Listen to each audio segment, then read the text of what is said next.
guys, welcome back to our channel. I am Indodon. What is it? Can you give me a hot chocolate? No, son. We're teaching here. So, we're gonna teach you about Stegasaurus and Edmontonia. Now, first, I will tell you about Stegosaurus, and then Bronk will tell you about Edmontonia. Yeah. So, Stegosaurus are all named after Stegosaurus. That doesn't make any sense. Stegosaurus and Stegosaurus. That doesn't make any sense. So, which reigned across North America and Europe during the Middle Jurassic.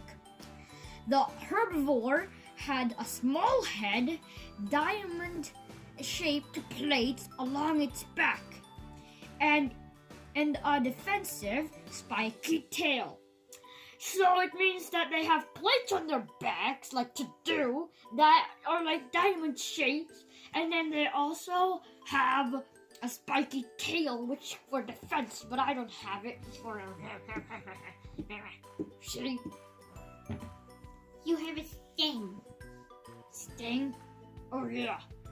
I can shoot in my teeth, but not now, son. Okay. So I'm gonna teach you more facts.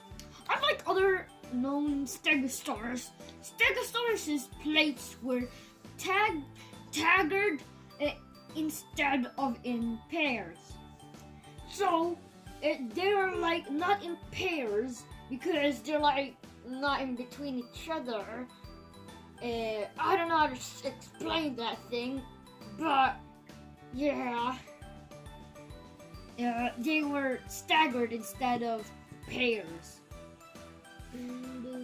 And then is that Woodhead? Wait, Siren Head. Get out of here, Siren Head. Okay, that is true. Do you know you can kill Siren Head? What? I'm bigger than him. Well, I don't know. I'm a stuffed toy now. So, next fact is Stegosaurus' small skull housed a hot dog-shaped brain.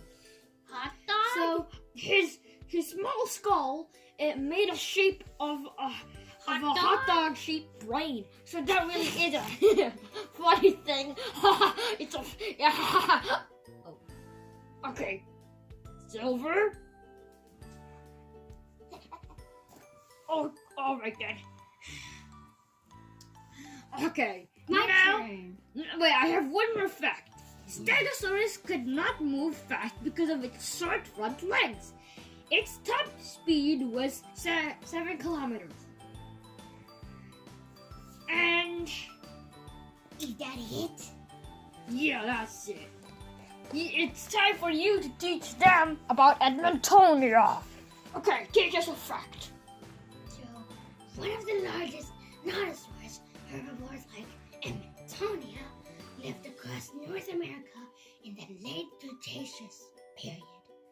Ooh. Pyramid-shaped spikes covered in its back, while forward-facing shoulder spikes protected the head and neck. Sometimes these spikes split to create even deadlier foot ticks. Edmontonia's shoulder spikes carried on growing throughout its life.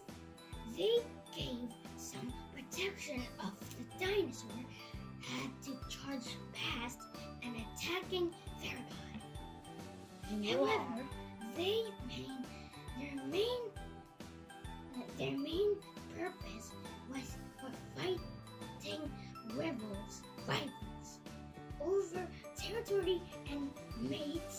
That the ones would have had more status. Wow. So that's all you got? Yep. Can you give us more facts? Alright. Edmontonia's skull was about 50 centimeters, which is 90.7 meters. So, what was it again? Edmontonia's skull was about 50 centimeters long. It was protected by fused together to form a bony helmet. Oh, that's awesome. So it is 50 meters, 50 centimeters long, or cm for short, right? Mhm. So, tell us one more fact, please. Okay. Rival Edmontonia would perch at each other's shoulder to shoulder. Wow! So they battle sometimes. So they would barge each other shoulder to shoulder. So they were like, wow, boom, in the bottom and didn't move. Let's do it. Not now, son. That was easy. Not now, son. Never mind. Okay, guys, thank you for watching this video, and please subscribe to our channel. And please give me hot chocolate. Fine. Later at night.